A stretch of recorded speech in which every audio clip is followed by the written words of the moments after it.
teve documentário aí do Daniel Penin, teve ataques ao Felipe Neto e saiu hoje a investigação da polícia.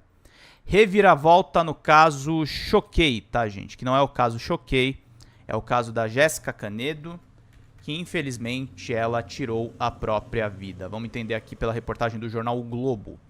Caso Choquei, polícia conclui que jovem forjou prints sobre a fé com Whindersson Nunes. Isso aqui muda completamente a história que a gente estava acompanhando até agora, tá, gente? Ao Globo, delegado que conduziu o inquérito afirma que Jéssica Canedo criou perfis falsos para enviar mensagens às páginas. Responsável pelo perfil nas redes sociais não foi indiciado pela morte. Reportagem da Tamila Soares, do Rio de Janeiro. Vamos entender aqui direitinho. Polícia Civil de Minas Gerais concluiu o inquérito que apurou as circunstâncias da morte de Jéssica Canedo, de 22 anos, em Araguari. O caso foi investigado como suspeita de que a jovem havia sido vítima de uma fake news sobre um possível relacionamento amoroso com o humorista Whindersson Nunes, a divulgação da notícia falsa em perfis nas redes sociais, como a Choquei, teria levado Jéssica a tirar a própria vida. A investigação concluiu, no entanto, que esses prints de supostas conversas entre a jovem e o influenciador são de responsabilidade da própria Jéssica. Ela queria se destacar nas redes, gente. O responsável pelo perfil Choquei não foi indiciado. O perfil Choquei chegou a ser investigado por suspeita de indução ao suicídio, mas com a atualização no caso, a página não foi nem indiciada. Em entrevista ao jornal o Globo, o delegado Felipe Monteiro, da Polícia Civil de Minas Gerais, responsável pelo inquérito, concluiu que os perfis foram usados para enviar prints de supostas conversas de Jéssica com o influenciador e eles eram geridos pela própria vítima.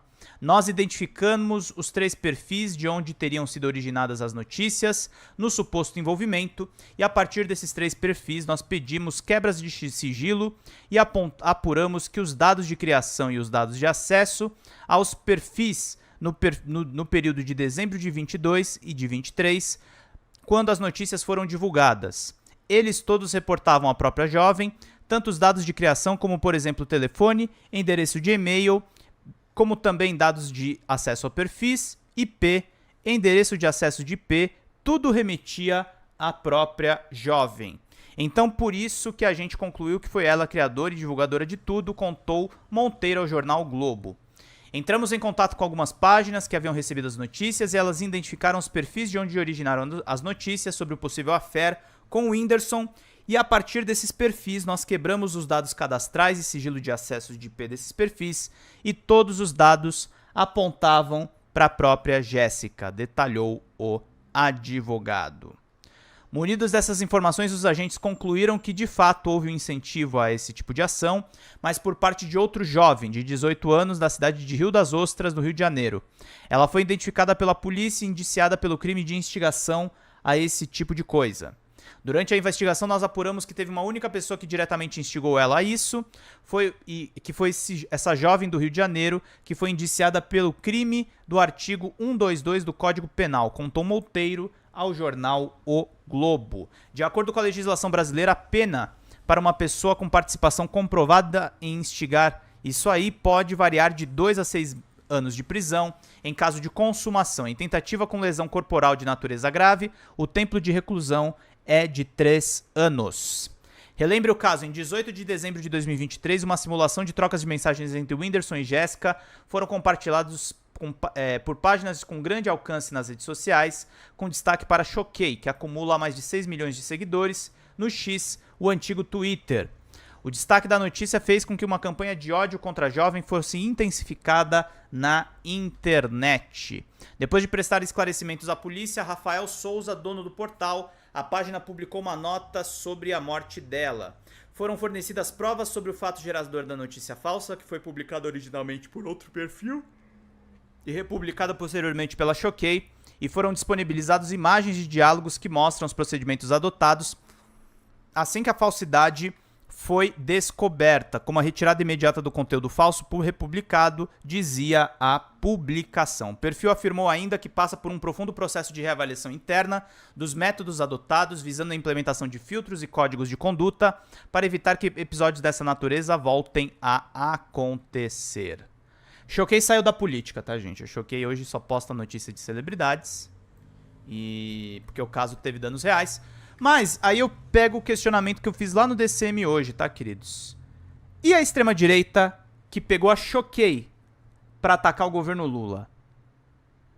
Não era nada do que vocês falaram, né? Não que os perfis não façam essa disseminação irresponsável de informação. Mas não era nada do que vocês falaram, né? Não tem nada a ver com Lula, não tem nada a ver com Janja. E o Daniel Penin, que foi vender curso de R$6.000 depois de fazer um estardalhaço com essa história. Como é que fica? Como é que a gente vai desenvolver um diálogo a respeito disso? Gente, acordem. A extrema-direita vai pegar qualquer coisa e qualquer notícia viralizável para atacar o governo Lula. Cuidado, cuidado. Até eu caí nessa um pouco. Mesmo assim, eu sabia que a Choquei não tem muito critério para selecionar notícia. São muito novos, são muito moleques. Mas, queridos, os bolsonaristas estão de olho para falar em cultura woke, para falar em cancelamento, para falar qualquer chavão que tente acusar eu, Pedro, vocês que estão no chat são de esquerda e progressistas, da gente ser censurador, silenciador. Sendo que é uma história muito mais bizarra do que parecia no começo. Parece uma ganância por popularidade que infelizmente virou uma tragédia.